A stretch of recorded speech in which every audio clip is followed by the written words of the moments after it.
the biggest lesson I learned as a speaker primarily. Maya has to always participate in my videos.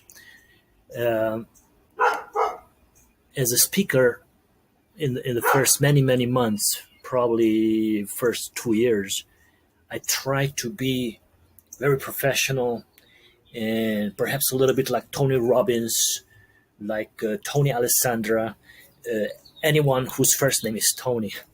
No, just kidding. I don't know. I just got those names popped in my head first. But I kept on hearing that you have to be authentic and allow yourself to be you. And honestly, in the beginning, I was thinking that what the heck? I mean, if I allow myself to be me, nobody really wants to listen to me. Who the heck am I, right? Who am I to talk to these corporate CEOs and management professionals? I don't have a fancy background, right? I never. I mean, yeah, I had a very successful business, multiple six-figure business for years in my 20s, but I never managed a multi-million-dollar company, right? So anyway, that was a hard lesson for me to learn. In the beginning, I resisted it badly, but the more I spoke, and that's the key, if you speak. Uh, I think for coaching, I think most of us are pretty good at being ourselves. But those of us who speak and who want to do video, right? Um, we want to.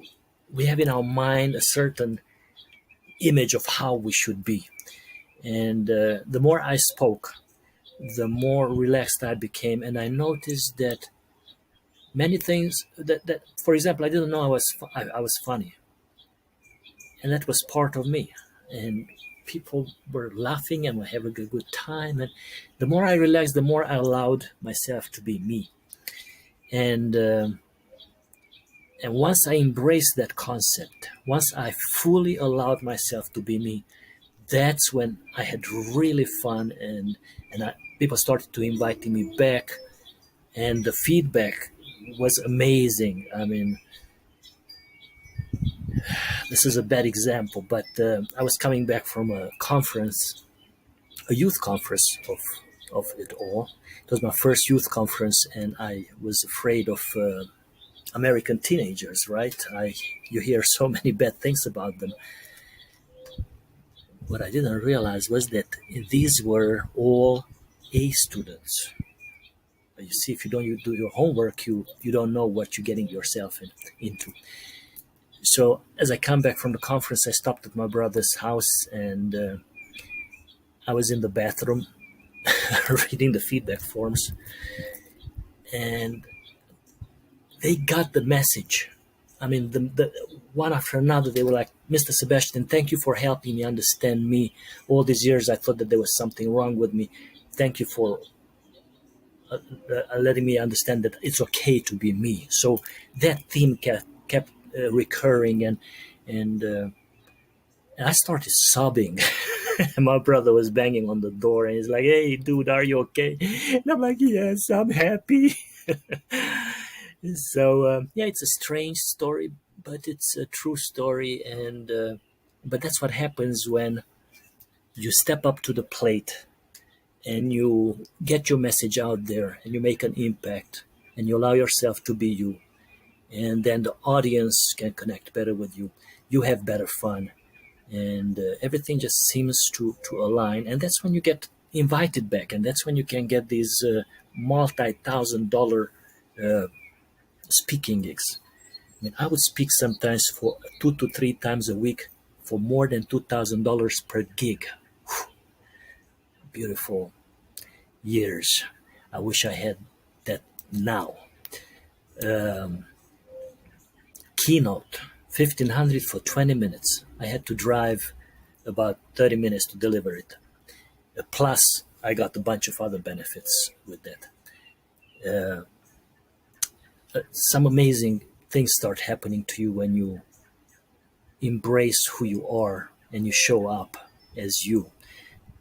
My brother, Robert Sebastian, said in one of the comments under one of my videos, "You be you, everyone else is taken."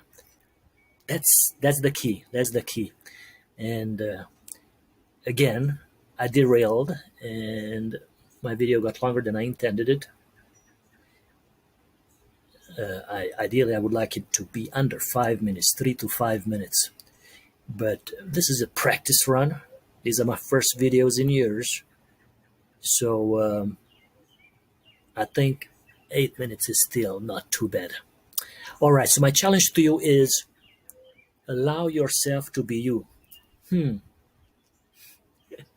What if you are crazy humorous and maybe use lots of profanity? What if you are like really slow talking and very detail oriented, and you go into lots of details when you describe things and people start pulling their hair? So yes, that's why it's important to learn to understand yourself, your personality style, and capitalize on your strength and manage your weaknesses. And usually your weaknesses actually come from overdoing your strength. Great idea, thank you. I will shoot one of the videos on that topic. But yeah, you be you, because everyone else is taken.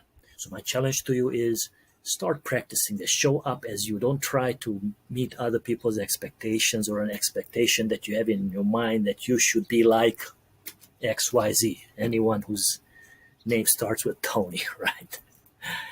All right, I'll see you in the next video. And yay!